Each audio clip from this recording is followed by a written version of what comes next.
Notre contribution à l'Union européenne s'envole.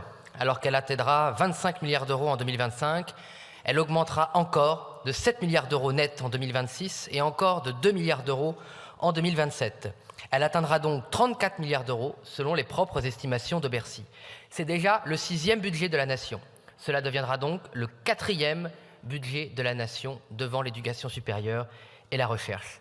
La question qui se pose à notre Assemblée est donc simple alors que nous affrontons une crise budgétaire. Comment va-t-on payer? Et qui va payer? Comment même est-il possible que nous puissions payer? 7 milliards d'euros, c'est plus que l'ensemble de la hausse de la contribution sur la facture d'électricité des Français que vous voulez imposer cette année.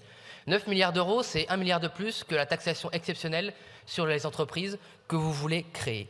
Comment allons-nous donc payer?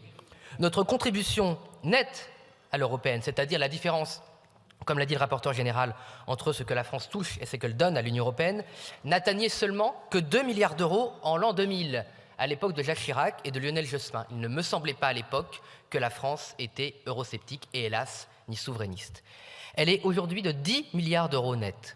Certes, l'Union européenne nous fait la grâce de nous rendre 15 milliards des 25 milliards qu'elle nous rend via la PAC, via la politique de cohésion, comme l'a dit Monsieur le Ministre, mais nous avons toujours une perte sèche de 10 milliards d'euros. Il faudrait d'ailleurs interroger, quand on regarde dans le détail, quels sont vraiment ces retours.